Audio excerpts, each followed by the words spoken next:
émission Rien que la parole de Dieu. Vous êtes les bienvenus. Merci. Bien-aimés dans le Seigneur, bonjour ou bonsoir, quel que soit l'endroit auquel vous nous suivez. C'est la sœur Marie-France et le frère Samy de l'Église universelle de Dieu et bienvenue dans votre émission Rien que la parole de Dieu.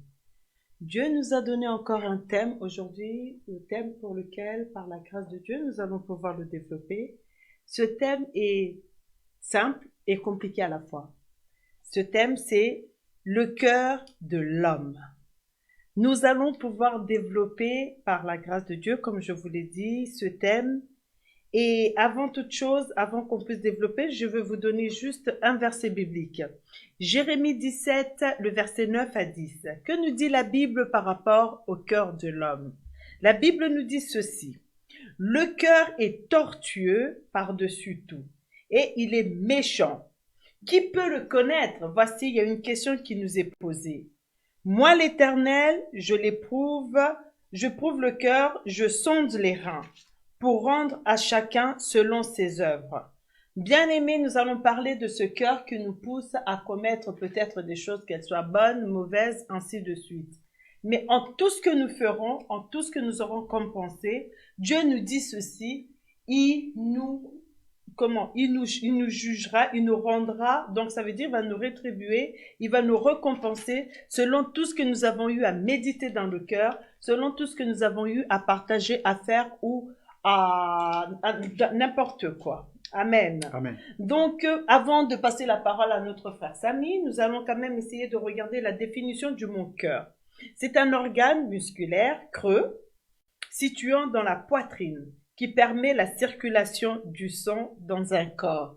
Donc, le cœur, c'est le grand carrefour qui permet à ce que la circulation puisse s'effectuer correctement. Il suffit juste, la preuve en est que le cœur s'arrête. Même si on était intelligent, l'intelligence s'arrête. Même si on était fort, la force ne nous servira plus à rien. Même si on avait la beauté extrême, tant que le cœur ne sera pas là pour faire son rôle, toutes ces choses n'auront plus de valeur ou quoi que ce soit, d'où on changera d'identité. Amen. Amen. Donc, on a essayé de regarder quand même c'était quoi le cœur tortueux. Donc, c'est le cœur qui représente des courbes irrégulières. Donc, ça veut dire que notre cœur à nous, il y a un moment, c'est peut-être plat, mais il y a un moment, c'est un peu creux. Donc, nous allons vraiment aller chercher ce qui est dans le creux. Alléluia. Amen. Donc, avant de commencer notre émission, nous accueillons notre frère Samy. Bonjour, frère Samy. Bonjour, ma sœur. Et bienvenue dans votre émission. Merci beaucoup. Alors, qu'est-ce que vous avez peut-être à nous proposer par rapport à ce cœur de l'homme? Gloire à notre Seigneur. Nous voulons d'abord remercier tout le peuple de Dieu, vous saluer là où chacun se trouve.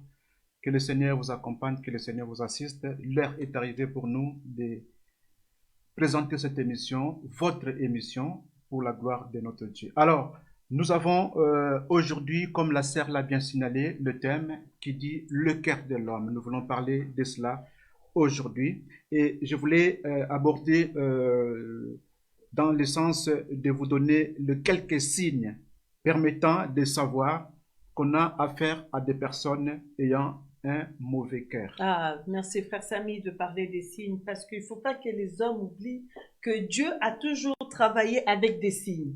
Donc, c'est à l'homme de pouvoir détecter dans quel signe Dieu est en train d'utiliser. Alléluia. D'où, pour cette émission, nous allons parler des signes qui vont peut-être nous permettre de détecter justement des personnes ayant ce cœur méchant et tortueux.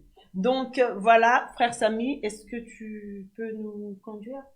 Gloire à notre Dieu. Et comme on l'a dit, on aimerait s'adresser à une personne d'une manière précise. Donc, nous prenons le premier cas, des signes qui démontrent que non, une personne a un mauvais cœur. Je dis ceci, le premier point, c'est une personne qui veut toujours avoir le contrôle sur les autres. Je répète, c'est une personne qui veut toujours avoir le contrôle sur les autres. C'est une personne qui rejette les réactions ou la responsabilité de ses actions et c'est une personne qui vit en fonction de ses propres règles et ne fait pas vraiment attention aux normes morales. C'est une personne qui vit dans son monde à elle. elle veut dominer, elle veut diriger, elle veut écraser presque tout le monde.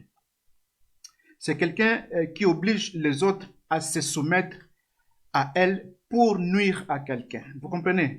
C'est comme si c'était une association de malfaiteurs. À cause de son rang social, elle pense que tout le monde devait suivre et faire sa volonté. En cela, je voulais parler du moi. Le moi. Je suis, j'ai été, j'ai fait, je suis. C'est le moi. Voilà le genre de personnes. Et pour cela, je vais vous amener dans le livre de Deutéronome, au chapitre 29, le verset 18. Deutéronome, nous sommes dans l'Ancien Testament. C'est pour les lecteurs de la Bible. Deutéronome, chapitre 29, le verset 18. Nous allons lire une parole là-dessus et nous allons comprendre encore quelque chose par la grâce de notre Dieu. Deutéronome 29, 18. La Bible dit ceci: qu'il n'y ait parmi vous ni homme, ni femme, ni famille, ni tribu, dont le cœur se détourne aujourd'hui de l'Éternel notre Dieu, pour aller servir le Dieu de ces nations-là. Qu'il n'y ait parmi vous des racines qui produisent du poison et de l'absinthe. Alléluia. Amen. Voilà, on nous parle ici de ce peuple-là, qu'il n'y ait parmi vous que personne, ni homme, ni femme, ni tribu, ni une famille qui doit se détourner de l'Éternel Dieu. Alléluia. Amen. Une telle personne, c'est quelqu'un qui s'est déjà détourné de Dieu. Beaucoup ne le savent pas, beaucoup sont même dans les églises en train de prier, mais beaucoup sont dans ce cas-là. Et c'est pas bon. C'est quelqu'un qui est déjà dans le mal, qui est déjà loin de l'Éternel Dieu. Alléluia. Amen. Et on nous a parlé ici du poison et de l'absinthe. Le poison, c'est une influence dangereuse. C'est pour dire simplement que non, une telle personne a une influence dangereuse auprès des autres. Et on nous a parlé encore de l'absinthe. L'absinthe, c'est la liqueur, c'est l'alcool, c'est l'ivresse. Donc, c'est quelqu'un qui se donne à l'ivresse. Vous comprenez? C'est Ivre de la méchanceté, quoi. Voilà, c'est quelqu'un qui est devenu ivre de la méchanceté. Mais la personne elle-même ne se rend pas compte. Voilà, c'est ce que j'avais à développer comme le premier point, c'est-à-dire une personne qui veut toujours avoir le contrôle sur les autres. Ok. Je vous laisse la parole, ma sœur. Donc, bien aimé, c'est ce qu'on est en train de vous dire, qu'il y a des signes qui nous permettent de savoir qu'on a affaire à une personne ayant un mauvais cœur. Amen. Amen. Donc, ce que nous sommes en train de faire, c'est pour vous permettre de détecter ces personnes. Donc, une fois que vous les avez détectées tout autour de vous, je vous donne un conseil. Vraiment, essayez de vous en éloigner. Amen. Amen. Parce que ces personnes vont vous emmener dans le gouffre. Donc, vous allez voir même dans Deutéronome 11.3, ces signes et ces actes qu'il a accomplis au milieu de l'Égypte contre Pharaon, roi d'Égypte, et contre tout son pays. Donc, tout à l'heure, quand je vous ai dit que Dieu a toujours travaillé avec des signes. Donc, même pour pouvoir détruire, comment il s'appelle, Pharaon, Dieu avait utilisé des signes, des choses qui se commettaient, pour que nous puissions reconnaître que c'est Dieu est en train d'accomplir des grandes choses. Amen. Amen. Donc, on va encore regarder toutes ces personnes-là. Ces personnes-là, elles sont les experts pour créer la confusion, le chaos et les conflits.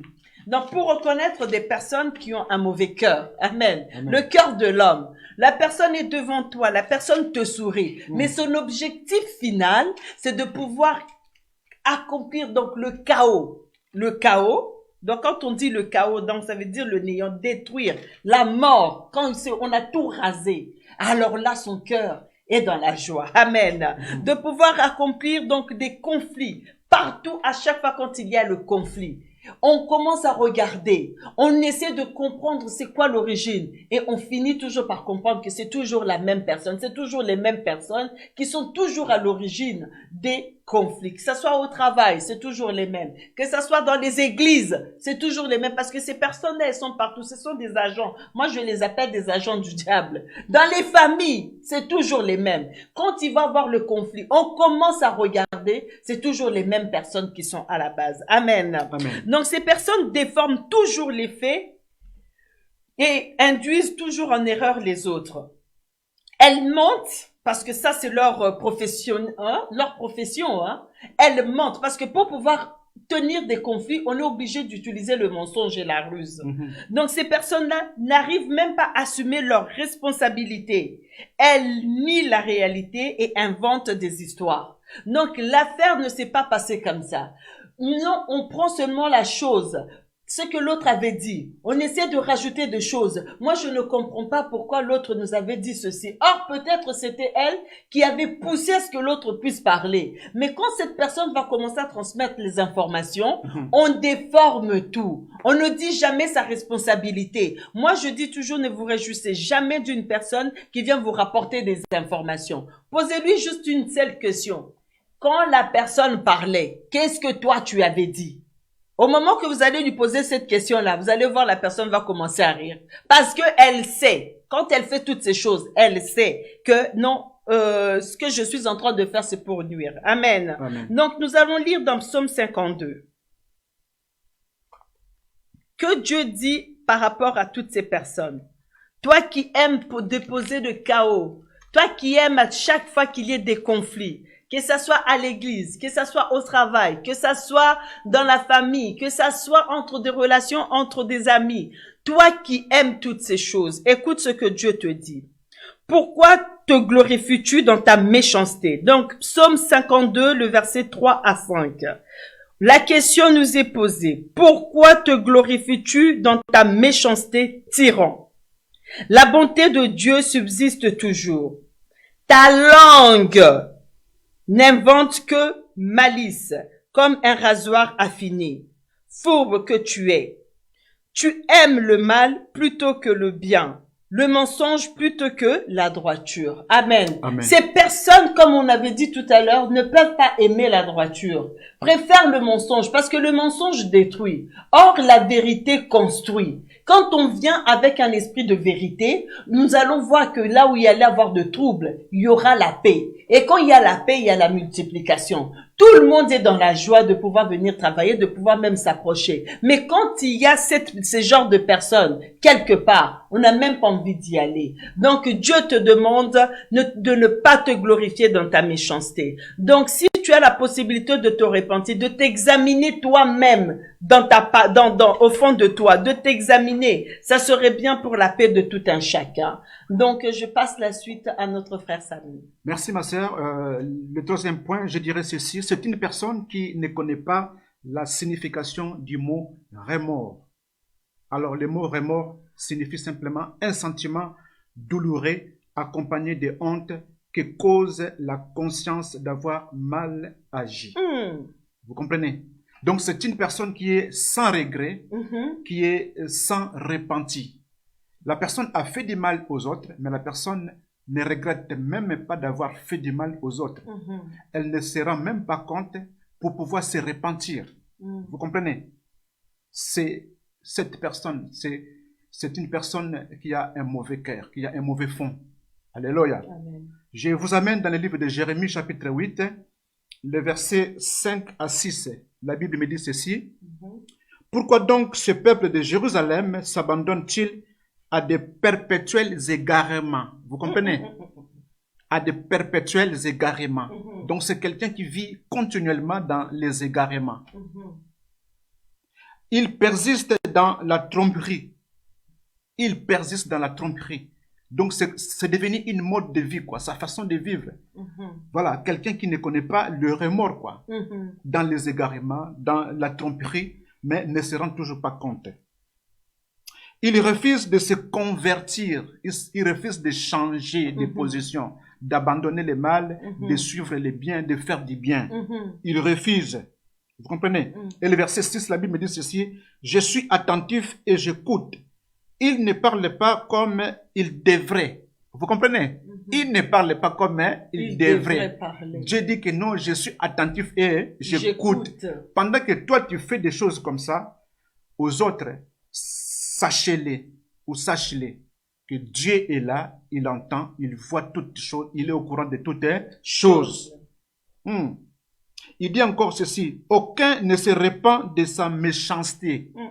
Voilà, c'est une méchanceté, un cœur mauvais. Alléluia. Amen. Et ne dit, qu'ai-je fait tous reprennent leur course comme un cheval qui se lance au combat. Donc voilà. Donc c'est une personne qui persévère dans son égarement. Tout simplement parce que jusqu'à présent, dans son entourage, comme la sœur l'a dit, dans son milieu ou dans sa famille même, personne n'a eu le courage de lui dire la vérité en face. C'est pour cela la personne continue, persévère, demeure dans son égarement. Mais aujourd'hui, la personne peut-être est en train de nous suivre. Peut-être toi aussi tu connais une telle personne. Peut-être tu pourras aider la personne. Peut-être que tu es la personne. Peut-être que tu es la personne. Si tu es la personne, en écoutant cette parole, je t'en supplie, il va falloir que tu changes de position, que tu abandonnes le mal pour suivre le bien qui est Dieu. Parce que Dieu dit ici, il sait toutes les choses. Il connaît. Quand tu parles, quand tu fais ces choses-là, Dieu est présent. Il entend tout ce que tu fais, tout ce que tu dis. Amen. Voilà. Donc, si je comprends bien que ces personnes-là ne cherchent même pas à se battre contre leurs péchés. Voilà. C'est des personnes qui demeurent dans leur égarement. Il y a une persévérance comme pas possible. On aurait même l'impression qu'elles y prennent du plaisir à commettre toutes ces choses. Tout à fait. Ah là là là. Notre émission, c'est rien que la parole de Dieu. Amen. Amen. Nous prenons peut-être des exemples du monde, mais nous voyons toujours que sur chaque situation, Dieu a prévu une parole. Amen. Amen. Ce n'est pas la parole de la sœur Marie-France ni du frère Samy. Donc, on va essayer encore de regarder d'autres signes pour pouvoir détecter ces personnes. Amen. Amen. Elles sont des experts pour manipuler les autres. Parce que ça, c'est un art, hein, pouvoir manipuler les autres. Il faut vraiment avoir du flair de connaître l'âme sensible. Parce que ces personnes ne peuvent pas aimer quelqu'un qui leur dira la vérité ou une personne qui va les résister. Donc, on cherche toujours par essayer de trouver des paroles flatteuses. Parce que je sais ce que le frère Samy aime. Donc, si j'utilise ce genre de langage, je sais que là, c'est son point faible. Amen. Il y a des personnes qui peuvent même utiliser, oui, tu vois, je suis peut-être malade. Tu utilises ta maladie pour pouvoir atteindre une personne qui a compassion de toi, mais au contraire parce que toi, tu as un objectif. Amen. L'objectif, c'est de pouvoir manipuler cette personne. Donc, ces personnes, malheureusement, ne changeront jamais. Parce que vous allez voir, des années passeront. Elles vont utiliser toujours les mêmes ruses. C'est pour ça, des fois, vous voyez, les années passent, mais les problèmes restent les mêmes. Les problèmes n'évoluent pas. Il y a certaines personnes qui sont en train d'évoluer dans le bien. Qu'est-ce que nous allons pouvoir faire? Qu'est-ce que nous allons pouvoir construire? Mais il y a d'autres personnes, ça n'évolue pas. Leur question, qu'est-ce que je peux pouvoir faire pour pouvoir détruire? Comme elles veulent pas aller toutes seules à s'affronter comme ça, elles vont utiliser des âmes sensibles. On va utiliser quoi? Les paroles flatteuses. Amen. Alléluia. Les paroles flatteuses. Mais tout ça pour pouvoir le mettre dans le mal. Alors, qu'est-ce que Dieu te dit? Qu'est-ce que la parole de Dieu est en train de nous dire pour toutes ces choses? Prenons le livre de Proverbes 24. Proverbes 24. C'est la parole de l'Éternel. Pour suivre cette émission, il faut avoir la Bible. Ça, c'est quelque chose qu'on ne cessera jamais, jamais, jamais de le dire, de le répéter. Parce que nous parlons de l'émission des choses de ce monde, mais nous nous basons sur la parole de Dieu. Amen. Amen. Donc, Proverbe 24, le verset 17 à 18. Que nous dit la parole? Ne te réjouis pas de la chute de ton ennemi. Déjà, je m'arrête là. La Bible te dit de ne pas te réjouir de la chute de ton ennemi. Ne te réjouis pas. Même si tu n'aimes pas cette personne, moi je n'entre pas dans vos conflits, mais ne te réjouis pas de sa chute. Amen. Amen. La Bible te l'interdit. Et que ton cœur ne soit pas dans une allégresse quand il chancelle.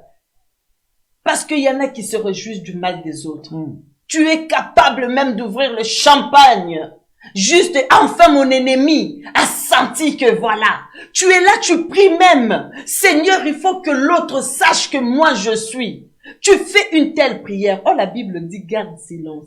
Dieu lui-même, il sait comment il va rétribuer à chacun selon ses œuvres. C'est la parole de Dieu. Nous avons commencé cette émission par cette parole. Dieu rendra à chacun selon ses œuvres. Alléluia. Donc, si la personne t'a fait du mal, laisse-la faire entre les mains de Dieu. Mais toi, ne perds pas ton temps en train d'espérer sa chute, en train d'espérer à quel moment la personne va chanceler. Écoutez maintenant le verset 18.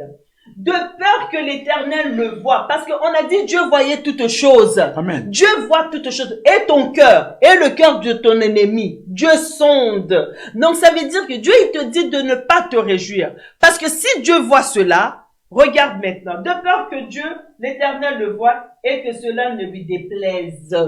Moi, je m'arrête. Quand c'est comme ça, je m'arrête parce que c'est important.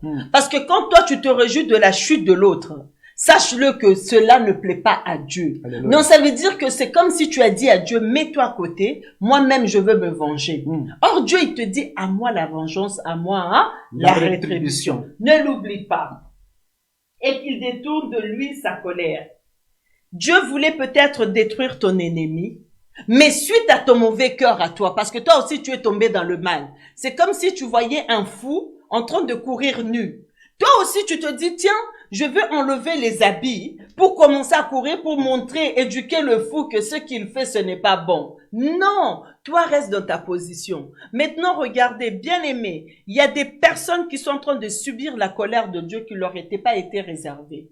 Parce que tu t'es réjoui un jour du mal de l'autre. Parce que tu as voulu que le mal arrive à l'autre. Parce que tu as voulu que à tout prix Dieu puisse te rendre justice.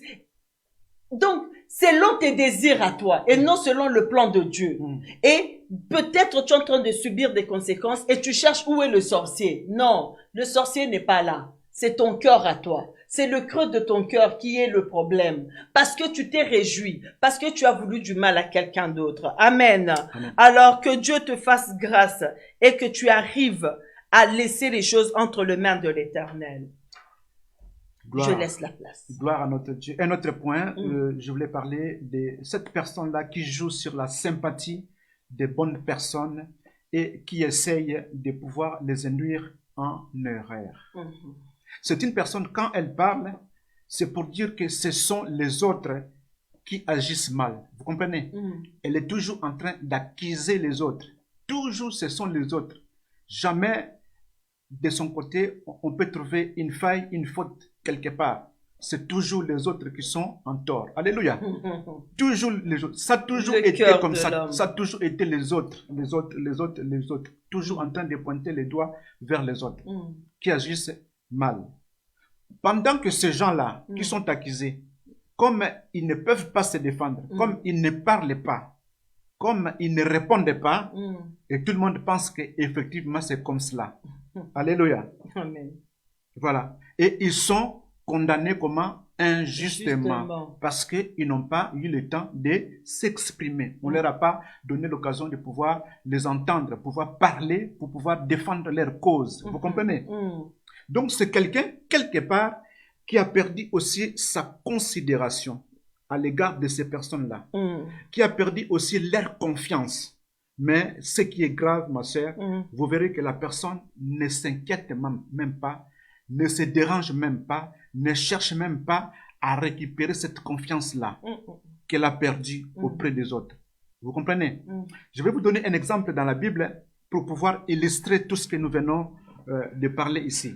Je vous amène dans le livre de Genèse au chapitre 33.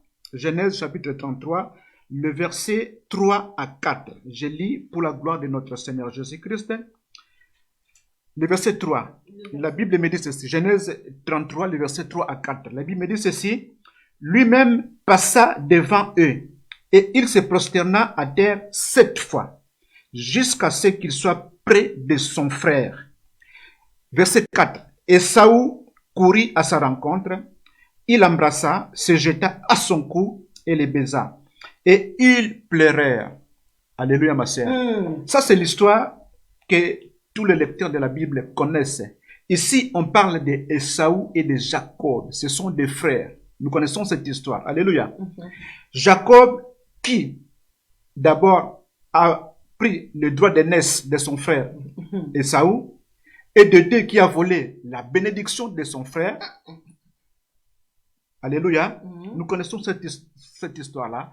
Alors, Jacob, quelque part, avait un problème dans sa vie. Jacob avait un un conflit avec son frère Ésaü. Et Jacob s'est enfui, nous connaissons l'histoire. Il est parti jusqu'à ce qu'il est parti chercher ses femmes. Il est revenu avec les enfants, avec le serviteur. Et voilà, ici maintenant, Jacob a voulu réparer avec son frère Ésaü. Il a compris que non, ça ne peut pas continuer ainsi. On ne peut pas demeurer tout le temps dans le problème. Il y a un temps pour toutes choses. Il faut arriver à stopper des conflits. Ça ne sert à rien, surtout des conflits inutiles. Voilà. Et Jacob a compris que non, il va falloir que je puisse arranger avec mon frère Ésaü. C'est pour cela il a pris toute sa famille et il est allé voir son frère Ésaü. Il a eu le temps d'arranger avec lui. Vous avez lu ici, on nous dit quoi? On nous dit quoi? Il se prosterna à terre 7 fois. C'est-à-dire, il s'est rabaissé pour demander... Parce qu'il faut bien préciser, hein, il a vu son frère de loin. Il avançait. Donc, il avançait. Petit à petit. Donc, petit à petit, il avance. Mon frère, je t'avais volé. Oui. Il se prosterne. Pardonne-moi. Voilà. Il avance encore. Mais ainsi toi, tu ne répares pas le mal que tu as fait aux autres. Voilà. On veut seulement que non, la vie continue. Voilà. Ce n'est pas bon. Ce n'est pas bon. Ce n'est pas bon du tout. Faites travailler votre conscience pour réparer tout le mal fait aux autres. Je dis bien, faites réparer votre conscience. Donc, tel que vous êtes là, vous êtes en train de suivre. J'ai dit au début, que peut-être c'est vous, peut-être vous connaissez la personne. Que la personne ne nous trompe pas. Parce que si tu penses que tu peux tromper ou vous pensez que vous pouvez tromper les gens, mais vous ne pouvez pas tromper votre propre conscience. Votre propre conscience vous reproche de quelque chose. Vous aussi, vous avez fait du mal aux gens. Que ce soit dans le passé ou dans le présent, au moment même où nous parlons là, dans le temps présent, vous avez fait du mal aux gens. Même dans le temps passé, vous avez fait du mal aux gens. Pensez à réparer cela parce que ce n'est pas une bonne chose. Il ne faut pas persister dans le mal. Il faut penser au futur parce qu'il y a le passé, il y a le présent, il y a aussi le futur. Il faut penser à préparer son futur. Gloire au Seigneur. Je laisse la parole à ma sœur pour la suite. Comme à chaque instant, on prend toujours une partie d'un thème. On n'a pas dit que tout est là. Non, il y a d'autres signes que peut-être Dieu va vous révéler, ainsi de suite. Mais il faut que nous puissions être aussi prudents, de ne pas toujours être cette personne qu'on conduit en erreur, de ne pas être cette personne comme dans ma langue on dit « Basimbi sakoka à touche ». Donc, la personne sait ce qu'elle est en train de faire, mais ne veut pas se faire sortir, mais c'est toi qu'on envoie tout le temps. Que ce soit toujours toi qui sois peut-être mal vue ou incomprise. Non, il faut aussi être intelligent, pouvoir faire travailler son intelligence. Amen. Amen. Donc, voilà, c'est pour ça qu'on a pris quelques thèmes. Ce n'est pas tout. On ne connaît pas tout. Personne ne connaît tout. Donc, à chacun a quelque chose à ajouter. Celui-là peut rapporter peut-être du sel, mais toi, peut-être, Dieu t'a donné la possibilité de ramener de l'eau, et l'autre peut-être de pouvoir ramener la semoule ou du riz, ainsi de suite. Et nous tous, c'est pour l'avancement, pour que nous tous, nous puissions avancer ensemble. Voilà, bien-aimés. Le cœur de l'homme est creux. Aucun homme ne peut connaître la profondeur de pensée de cœur de l'homme. Aucun. Parce que tu peux être en face d'une personne qui te sourit, qui te prétend même te dire à quel point elle t'aime. Mais sache-le que cette personne, peut-être, c'est ton pire ennemi. L'hypocrisie. Bien-aimé, vaut mieux vivre avec ton ennemi que de vivre avec quelqu'un qui est hypocrite. Parce que ton ennemi, tu prendras des distances. Tu sais que cette personne, c'est mon ennemi.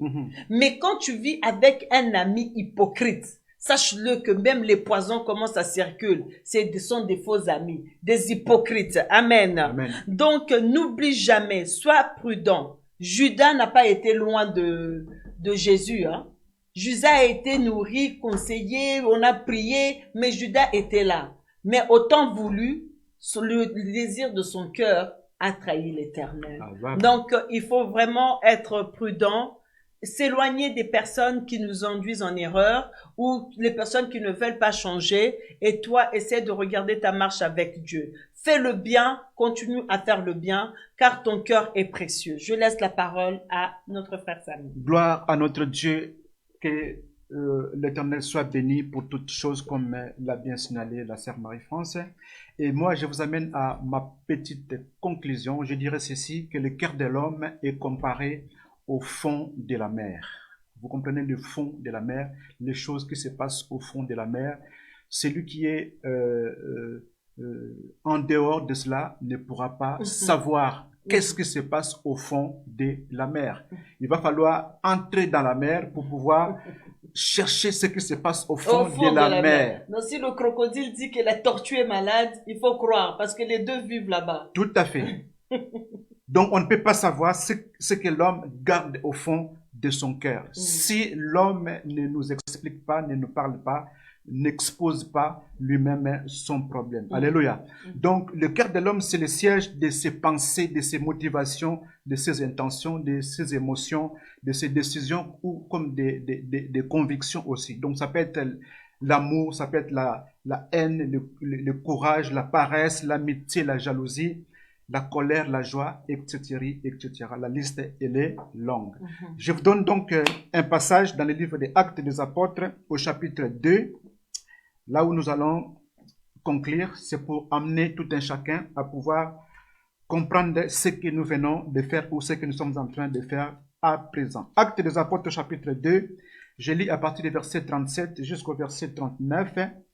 La Bible me dit ceci. Après avoir entendu ce discours, ils eurent le cœur vivement touché et ils dirent à Pierre et aux autres apôtres, « Hommes, frères, que ferons-nous » Pierre leur dit, « Repentez-vous et que chacun de vous soit baptisé au nom de Jésus-Christ à cause du pardon de vos péchés et vous recevrez le don du Saint-Esprit. » Amen. Amen. Le verset 39, « Car la promesse est pour vous, pour vos enfants et pour tous ceux qui sont au loin, en aussi grand nombre que le Seigneur notre Dieu les appellera. » Alléluia. Amen. Donc, vous aussi, après avoir entendu tous les discours que nous venons de détailler en ce lieu, dans cette émission qui est votre émission, après avoir entendu ces discours-là, alors, vous avez eu peut-être le cœur vivement touché et vous vous êtes posé la question ou vous nous posez la question, qu'est-ce qu'il faut faire? Alors, la réponse est simple. On vous donne simplement quelques réponses, quelques astuces, quelques possibilités pour vous aider. Premièrement, c'est la repentance. Repentez-vous. Vous avez compris que vous êtes une mauvaise personne. Repentez-vous et soyez baptisés au nom de Jésus-Christ de Nazareth pour avoir le pardon de vos péchés. Et après, vous aurez ce qu'on appelle le Saint-Esprit. C'est un don que le Seigneur vous donnera et vous aurez le Saint-Esprit. C'est alors que vous aurez aussi le salut de votre âme. Alléluia. Amen. Parce que Dieu veut vous sauver. Dieu ne veut pas que vous soyez perdus. C'est pour cela qu'il vous a créé. Donc, ne laissez pas l'avantage à l'ennemi Satan de dominer sur vous parce que l'esprit qui vous anime, c'est l'esprit du diable, c'est l'esprit des démons, c'est l'esprit des sorciers. Alléluia. Donc, il faut le savoir. On vous dit la vérité, c'est la parole de Dieu. Même si ça fait mal, mais c'est la parole de Dieu. C'est pour vous aider afin que vous quittiez le mal, car vous êtes dans un bateau qui vous amène tout droit vers l'enfer. Amen. Amen. Et surtout de ne pas oublier que ça ne s'arrête pas qu'à vous, ça descendra même auprès de vos enfants. Tout à fait. C'est la parole de Dieu. C'est marqué ici, voilà. Amen. Amen. Voilà. Le frère Samy, est-ce qu'il y a quelque chose à rajouter? Quelque chose à rajouter. Nous voulons parler à nos bien-aimés qui nous suivent tous les mercredis, je pense, compte tenu de la situation actuelle des déconfinements. Parce qu'on a commencé à faire les émissions tous les mercredis. C'est-à-dire chaque semaine, il y avait une émission. Et maintenant, il y a le déconfinement. C'est-à-dire les gens ont commencé à reprendre le service, le travail ou l'école peut-être pour certains. On a pensé, nous aussi, de pouvoir réduire un peu la fréquence. Donc, peut-être, vous verrez qu'on n'aura pas les émissions toute la semaine. Ça peut prendre peut-être 2 semaines. Voilà. Donc, ça peut prendre 2 fois dans les mois. On fait les émissions. Voilà. C'est dans ce sens-là qu'on voulait parler. Je ne sais pas si... c'est bien ça. Voilà. Donc, bien aimé. Ça a été avec un grand plaisir qu'on a eu à vous présenter à chaque instant ces émissions. Donc, désormais, vous aurez votre émission tous les 15 jours pour permettre aux personnes de pouvoir suivre, de pouvoir aussi pour nous de préparer parce que le travail, ça y est, ça reprend. Mais que Dieu nous bénisse, que Dieu vous bénisse aussi. Nous sommes dans la joie. Voilà, votre émission prend fin.